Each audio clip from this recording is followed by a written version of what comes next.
Terima kasih telah bergabung dengan kami. Bersama dengan saya hamba Allah sebagai moderator di sini. Mari kita mulai mencari makna di balik kisah pesantren, insiden pencaksilat dan pembelajaran hidup.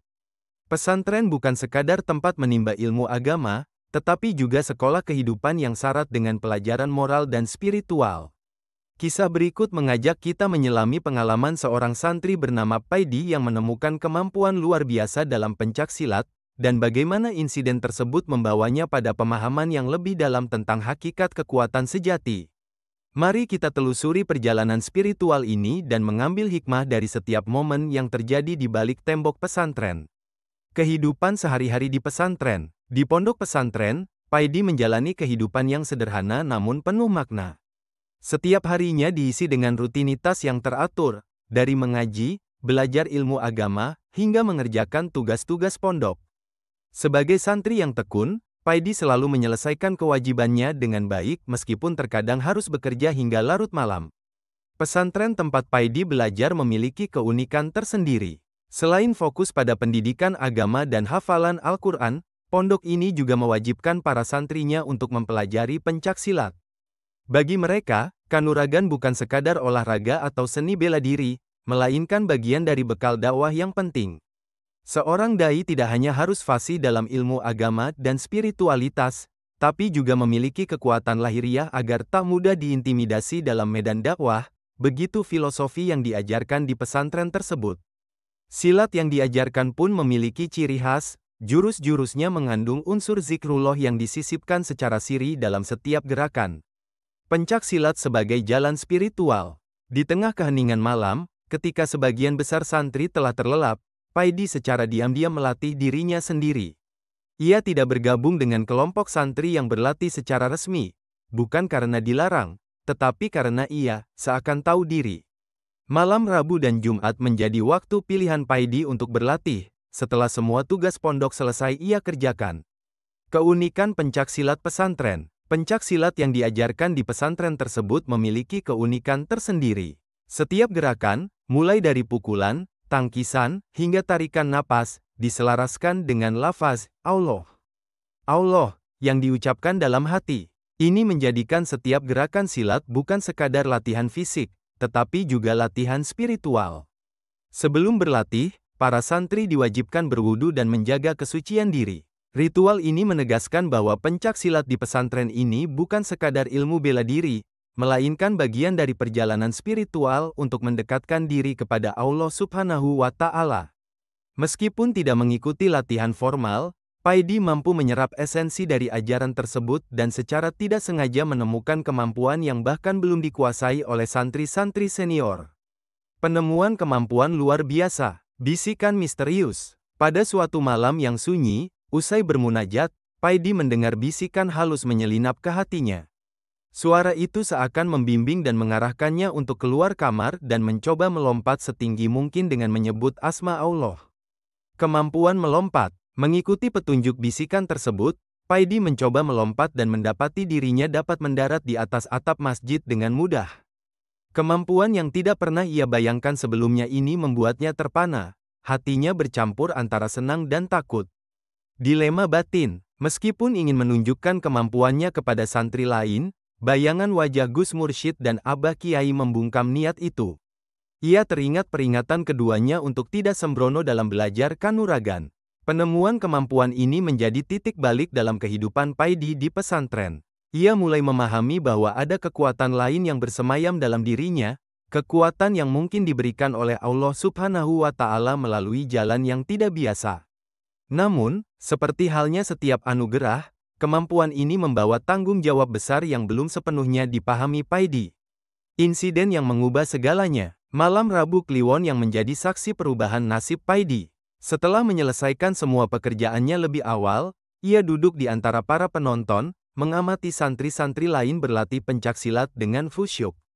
Dalam hati, tanpa bermaksud pamer, ia melafalkan doa yang baru dipelajarinya dari mimpi beberapa malam lalu. Takdir berkata lain. Saat pelatih tengah mendemonstrasikan gerakan, seorang santri di sebelah Paidi iseng menirukan gerakan memukul dan tanpa sengaja menyentuh pundaknya. Refleks, Paidi melompat, dan tanpa sadar, ia kembali mendarat di atas atap masjid. Seketika, arena latihan menjadi gaduh. Ada yang berteriak, bersorak, ada pula yang terdiam membeku. Turun, Paidi, perintah pelatih yang juga santri senior dengan suara tenang namun tegas. Paidi terjebak dalam kebingungan. Ia tahu bacaan untuk naik, tapi belum mencoba untuk turun. Sementara ia menyusuri genting perlahan, teman-temannya panik mencari tangga. Tiba-tiba, suara lantang Gus Mursyid terdengar dari kejauhan. Jangan kasih tangga, lompat, lompat, Kang. Karena takut pada Gus Mursyid, Paidi akhirnya melompat. Namun zikirnya belum sempurna, dan arah lompatannya terlalu jauh.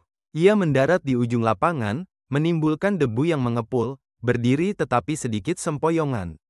Latihan malam itu pun bubar karena semua mata tertuju padanya. Kegalauan hati setelah insiden. Keesokan paginya, Paidi kembali bekerja seperti biasa, namun pikirannya jauh dari kata tenang. Kegelisahan menggerogoti batinnya. Beberapa kali ia harus mengulang pekerjaannya karena kehilangan fokus.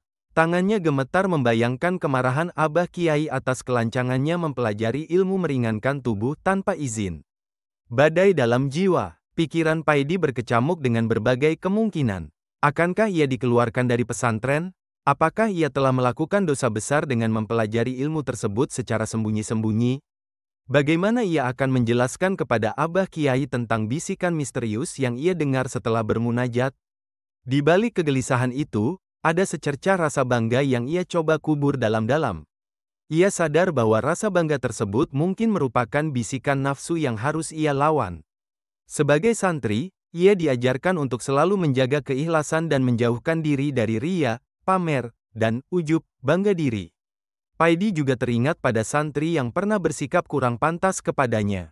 Ucapan santri tersebut yang mengandung rayuan mengusik kenyamanannya. Meskipun Paidi mencoba menahan diri, namun raut wajahnya menyiratkan ketidaknyamanan yang tak bisa disembunyikan.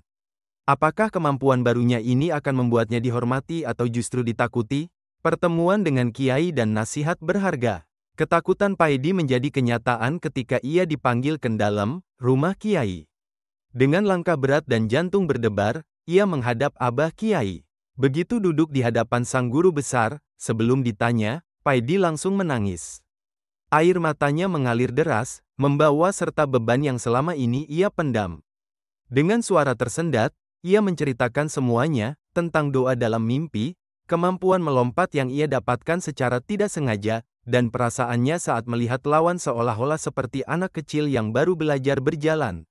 Ia tidak menyembunyikan apapun, bahkan perasaan bangga yang sempat hinggap di hatinya. Abah Kiai mendengarkan dalam diam, wajahnya tenang namun penuh wibawa. Setelah Paidi selesai bercerita, sang Kiai memberikan nasihat yang akan terukir selamanya dalam hati Paidi, kalau dengan ilmu itu kamu selalu menang dalam setiap perkelahian, lalu tak ada yang berani melawanmu, itu bukan keistimewaan. Orang-orang tidak memusuhimu bukan karena mereka menyayangimu, tapi karena takut padamu. Bukankah lebih baik jika kamu tidak punya musuh karena orang mencintaimu, bukan takut kepadamu? Kata-kata itu menghujam langsung ke jantung kesadaran Paidi. Ia tertunduk, hatinya teriris oleh kebenaran yang disampaikan dengan begitu lembut namun tajam. Air matanya kembali mengalir, kali ini lebih deras. Tanpa sadar, ia tersungkur, memeluk lutut Kiai, menangis terseduh-seduh. Tangis yang bukan sekadar penyesalan, tapi juga tangis penyucian hati. Refleksi dan hikmah dari kisah Paidi. Kekuatan sejati. Kisah Paidi mengajarkan kita bahwa kekuatan sejati bukan terletak pada kemampuan fisik atau ilmu kanuragan, melainkan pada kemampuan untuk dicintai dan menyentuh hati orang lain. Keseimbangan lahir dan batin. Pesantren mengajarkan pentingnya keseimbangan antara kekuatan lahiriah dan batiniah, antara ilmu agama dan keterampilan hidup. Pentingnya kerendahan hati. Meski memiliki kemampuan luar biasa, tanpa kerendahan hati, seseorang hanya akan menjadi ditakuti, bukan dihormati atau dicintai. Peran guru spiritual. Abah Kiai tidak marah atau menghukum Paidi, melainkan membimbingnya dengan kebijaksanaan untuk menemukan makna terdalam dari pengalamannya.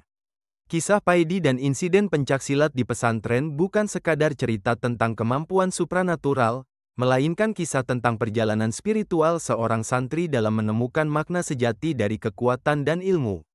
Melalui pengalaman yang mengharukan ini, Kita diingatkan bahwa tujuan akhir dari pendidikan pesantren bukanlah untuk menghasilkan individu yang ditakuti karena kekuatannya, melainkan untuk membentuk pribadi yang dicintai karena kebaikan hatinya. Nasihat Abah Kiai kepada Paidi adalah cerminan nilai-nilai luhur yang diajarkan di pesantren, bahwa kemuliaan seseorang tidak diukur dari seberapa banyak orang yang takut kepadanya, melainkan dari seberapa banyak orang yang mencintainya dengan tulus. Inilah pelajaran berharga yang dapat kita petik dari kisah sederhana namun mendalam ini.